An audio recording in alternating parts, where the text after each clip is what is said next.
नमस्कार प्यारे विद्यार्थियों, स्वागत है आपका श्री श्याम हिंदी क्लासेज में। और मैं हूं आपका दोस्त महेश कुमार आसीवाल। दोस्तों, आज हम पढ़ रहे हैं समास का अगला पार्ट। पहले हमने पढ़ा अव्ययीभाव समास, तत्पुरुष समास पढ़ लिया और आज हम पढ़ रहे हैं क्रमधारय समास। तो देखते हैं, इसकी परिभाषा होगी कि जिस समास में द्वितीय पद प्रधान होता है तथा प्रथम पद विशेषण और दूसरा पद है वो विशेष्य होता है। अर्थात प्रथम पद द्वितीय पद की विशेषता बतलाता है कि जो प्रथम पद होता है वो दूसरे पद की विशेषता बतलाता है, उसे क्रमधारय समास कहते हैं। जैसे कि उदाहरण है नील गाय। नील गाय तो प्रथम पद दूसरे पद की विशेषता बतलाएगा। दो पद कौन कौन से हैं? पहला पद है नील गाय और दूसरा पद है पहला पद है नील, दूसरा पद है कौन सा है? गाय। तो प्रथम पद क्या है? नील। नील यानी नीला। नील यानी नीला। तो गाय का जो रंग कैसा है? नीला है। तो नीली है जो गाय, अर्थ क्या हुआ? नीली है जो गाय। इसका क्या हुआ? विग्रह हुआ। नील गाय शब्द है वो समस्त पद है और नीली है जो गाय यह इसका विग्रह है।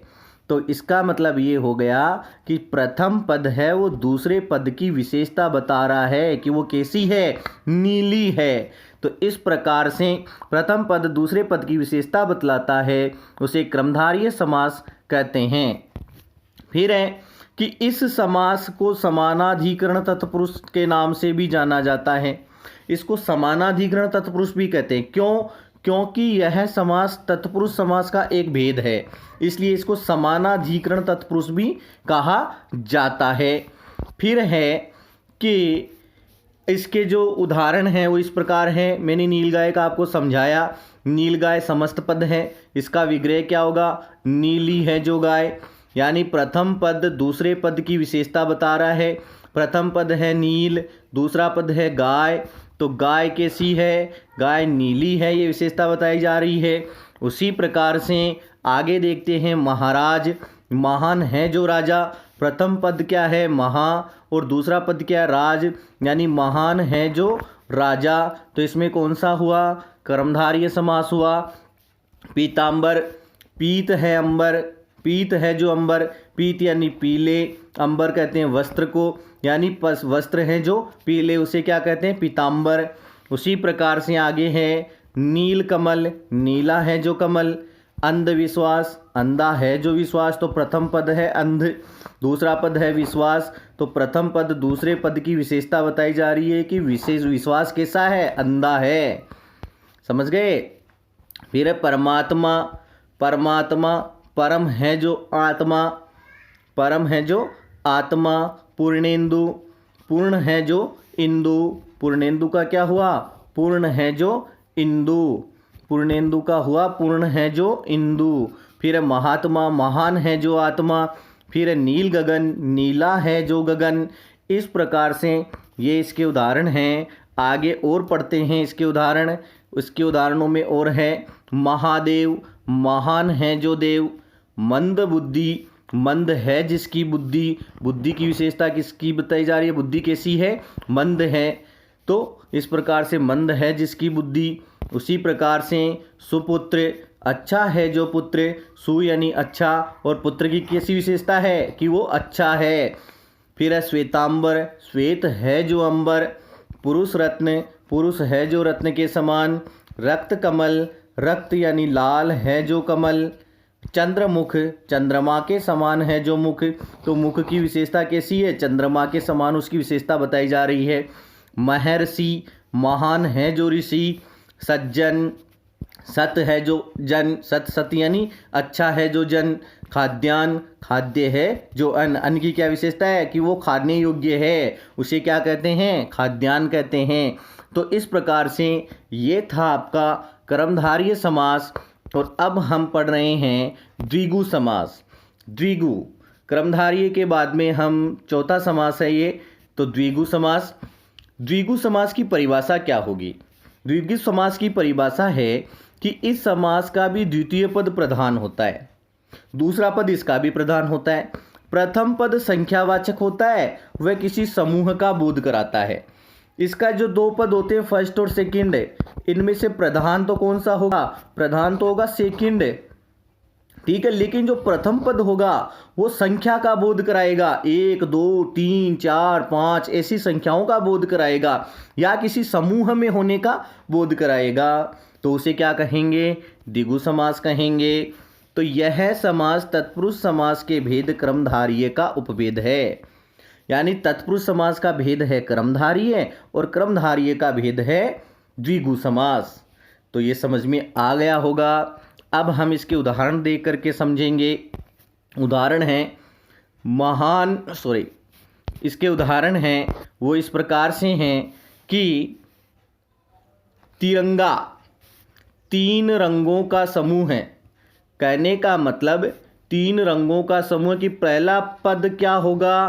पहला पद संख्यावाची होगा, संख्या का बोध कराएगा। तो कितनी संख्या का बोध करा रहा है? 3 का। और समूह में होने का बोध कराएगा। तिरंगा समूह में होने का बोध करवा रहा है कि नहीं करवा रहा? कि ये समूह में है, 3 रंग हैं तो समूह में है। उसी प्रकार से अगला है चौराहा, 4 राहों का समूह है। यानी पहला पद क्या है? संख्यावाची और समूह का बोध करवा रहा है। और दूसरा पद प्रधान है, इसके कारण ही इसका अर्थ निकल रहा है। त्रिफला यानी त्रि तो क्या हो गया? पहला पद। और फला क्या हो गया? इसका दूसरा पद। त्रिफला, फला मतलब क्या होता है? फल होता है। और त्रि यानी 3, यानी 3 फलों का समूह है। तो दूसरा पद क्या है? प्रधान है। और वो कितने हैं? 3 हैं। और तीनों का क्या कहलाया? समूह कहलाया। इसलिए यहाँ पर कौन सा समास है? द्विगु समास है। फिर है नवरात्र, 9 रात्रियों का समूह है। तो नवरात्र 9 रात्रियों का समूह है। नवरत्न 9 रत्नों का समूह है। सतरंग 7 रंगों का समूह है। दोपहर के बाद का समय, यानी एक समय मतलब दिन 12 घंटे में 4 पहर होते हैं और दोपहर के बाद का जो समय है वो क्या कहलाता है? दोपहर कहलाता है। फिर है नवग्रह, 9 ग्रहों का समूह है। तो 9 ग्रह, पहला पद क्या हुआ? पहला पद हुआ 9 प्लस दूसरा पद क्या हुआ? ग्रह, जो कि ब्रह्मांड में जो ग्रह है 9 ग्रह। तो 9 यानी 9 ग्रहों का समूह है। ग्रह दूसरा पद है, ये प्रधान पद है। तो अर्थ इसके आधार पर निकल रहा है कि ग्रह कितने हैं? 9 हैं। और 9 ग्रह एक जगह होता है, वो क्या हो गया? समूह हो गया ग्रहों का। फिर है त्रिलोक, 3 लोकों का समूह है। ये 3 लोकों का समूह है। फिर त्रिदेव, 3 वेदों का समूह है। तो इस प्रकार से पहला पद तो होगा इसमें संख्यावाची और दूसरा पद होगा प्रधान, और पहला पद जो समूह का भी बोध करवाता है। और देखते हैं उदाहरण। पंचांग, 5 अंगों का समूह है। तिराहा, 3 राहों का समूह है। छत्तीसगढ़, 36 गढ़ों का समूह है। त्रिभुज, 3 भुजाओं वाला। अष्टधातु, 8 धातुओं का समूह है। अठमासा, 8 महीनों का समूह है। पंचवटी, 5 वटों का समूह है। दुपहिया, 2 पहियों का, यानी दुपहिया तो दू का मतलब हो गया 2 और पहिया यानी जिसके 2 पहिए हैं, 2 पहिए का 6 माह का समूह है। तो इस प्रकार ये था हमारा द्विगु समास। तो आपको अच्छे से समझ में आ गया होगा कि द्विगु समास किसे कहते हैं। द्विगु समास में प्रथम पद हमेशा संख्या का बोध कराने वाला होता है और अंतिम जो पद है वो दूसरा पद है वो प्रधान होता है। तो इस प्रकार से ये निश्चित हुआ कि प्रथम पद संख्या का बोध कराएगा, दूसरा पद प्रधान होगा और प्रथम पद से समूह का होने का बोध होगा। तो वहाँ पर कौन सा समास होगा? द्विगु समास होगा।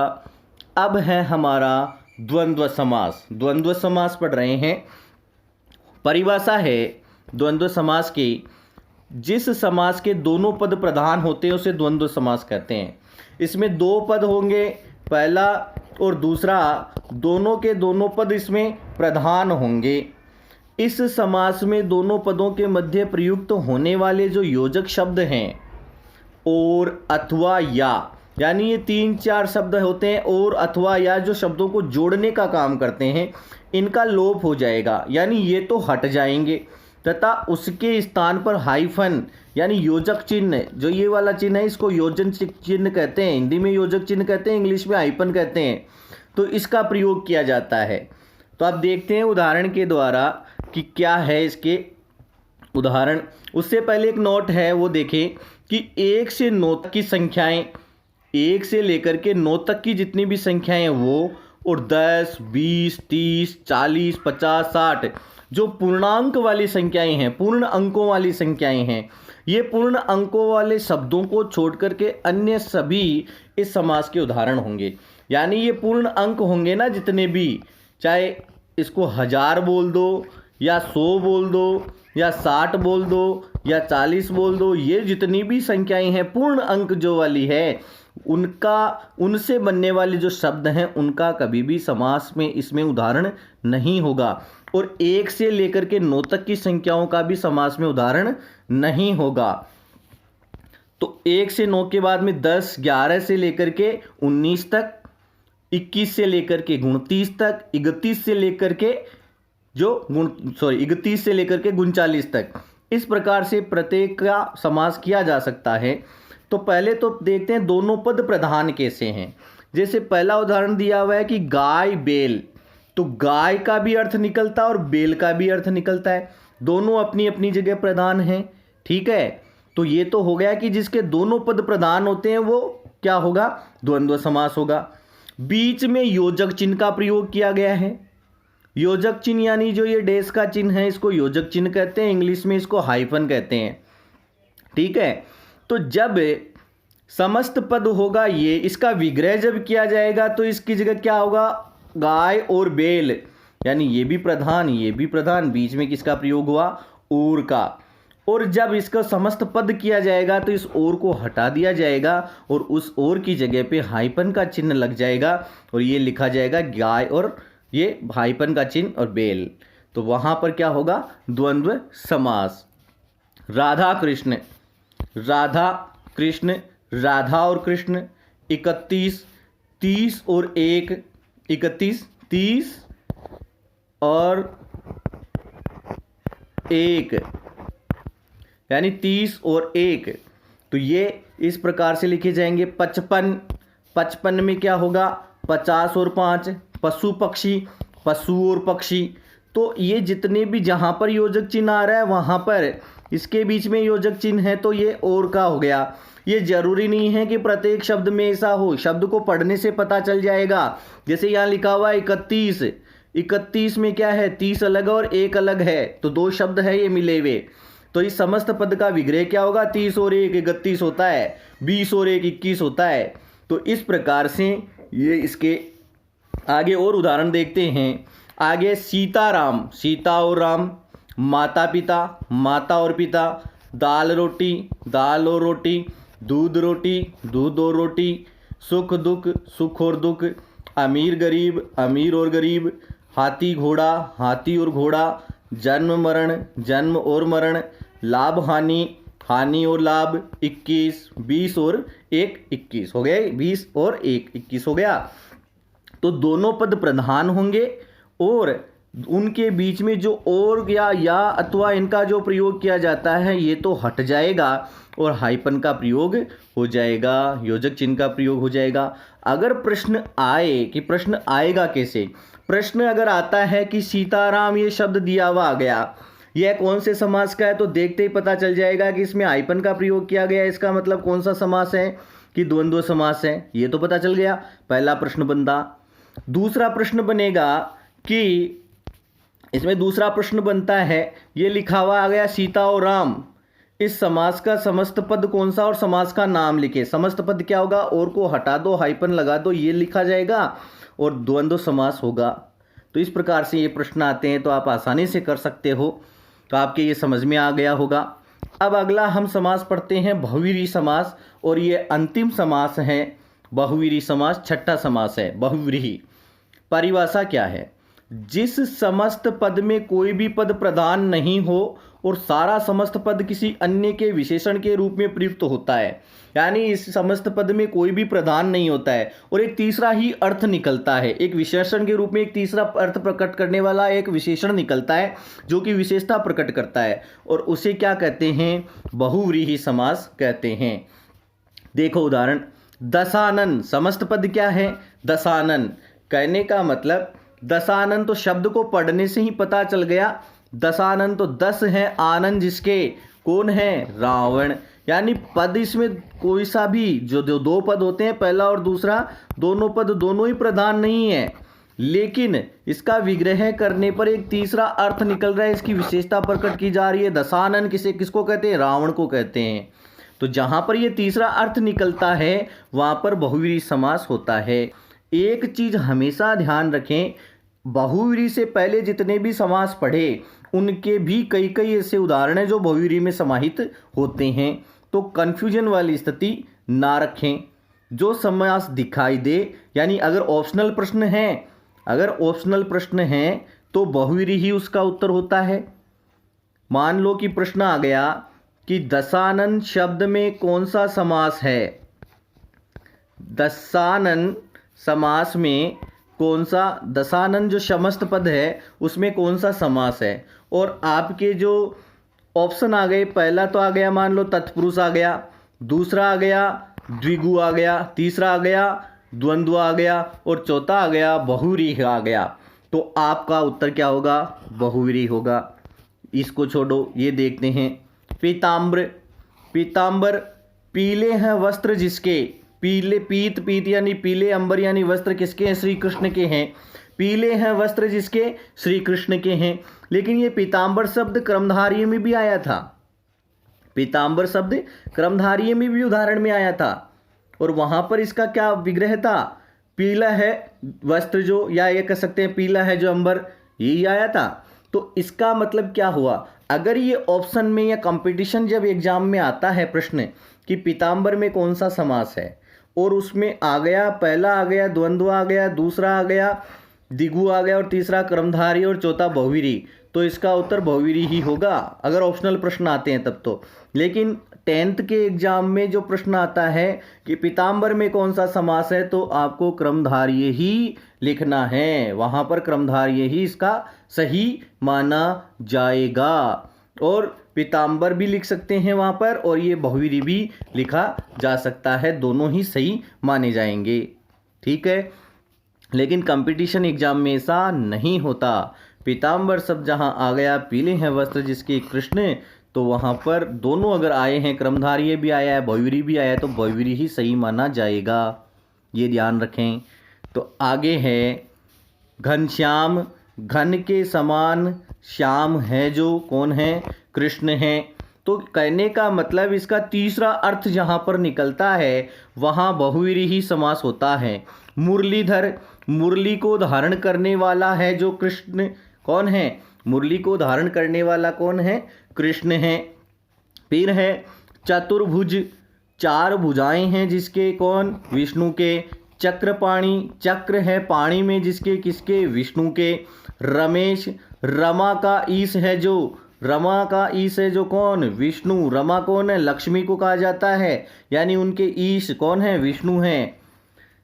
इस प्रकार से जो तीसरा अर्थ निकलता है वहां पर बहुव्रीहि समास होता है। हलधर, वह जो हल को धारण करता है, कौन करता है, बलराम करते हैं। रघुनाथ, रघु का नाथ है जो, कौन, राम। रघुनंदन, रघु का नंदन है जो, कौन, श्री राम। शैल नंदिनी, शैल की नंदनी है जो, शैल यानी पर्वत, पर्वत कौन सा, हिमालय, हिमालय की पुत्री कौन है, पार्वती। तो जहाँ पर तीसरा अर्थ निकलता है वहाँ पर हमेशा बहुव्रीहि समास होगा। फिर है त्रिनेत्र, 3 है जिसके, 3 है नेत्र जिसके, किसके, शिव के। त्रिलोचन, 3 है लोचन जिसके, शिव के। गंगाधर, गंगा को धारण करता है जो, कौन करता है, शिव धारण करते हैं अपने सर में। सूर्यपुत्र, सूर्य का है जो, सूर्य का पुत्र है जो, कौन है, कर्ण। सूर्य के पुत्र माने जाते हैं सूर्यपुत्र कर्ण। नीलकंठ, नीला है कंठ जिनका, किनका है? शिव जी का है। उन्होंने हलाहल विष का पान किया था, इसलिए कंठ कैसा हो गया? शरीर नीला हो गया था। इसलिए उनको किस नाम से जाना जाता है? नीलकंठ नाम से जाना जाता है। तो नीला है कंठ जिनका, तो तीसरा अर्थ क्या निकल रहा है? शिव। सुमित्रा नंदन, सुमित्रा का नंदन है जो, कौन? लक्ष्मण। एक दंत, एक दंत, एक है दांत जिसके, किसके है? श्री गणेश के। भूपाल, भू का पालक है जो, कौन होता है? भूमि का पालक राजा होता है। फिर है तिरंगा, तीन रंगों का तिरंगा, यानी तीन है रंग जिसमें, कौन? राष्ट्रीय ध्वज। ये तिरंगा वाला आपके जो संख्यावाची जो आया था समास है उसमें भी था, किसमें? द्विगु समास में भी था कि तिरंगा यानी पहला पद तीन का बोध करा रहा है और तीन रंगों का समूह था, लेकिन यहाँ पर भी आता है। तो मैंने आपको बता दिया, अगर आप वो लिखते हैं वो भी सही है और बहुवीरी भी इसमें सही माना जाता है, लेकिन तिरंगा जो शब्द है इसमें ज़्यादा सही आपके लिए माना जाएगा, वो द्विगु माना जाएगा। लेकिन कंपटीशन एग्जाम में अगर बहुवीरी भी आ गया और द्विगु भी आ गया तो पहले बहुवीरी को ही सही माना जाता है, बाद में अगर बहुवीरी नहीं है और फिर अगर द्विगु आता है तो द्विगु को सही माना जाता है। समझ में आ गया होगा। तो इस प्रकार से हमारा यह समास का जो टॉपिक है वो आज पूर्ण रूप से यहाँ पर समाप्त हुआ। आपको अच्छे से समझ में आ गया होगा, तो आप ज़्यादा से ज़्यादा इसको पढ़ें।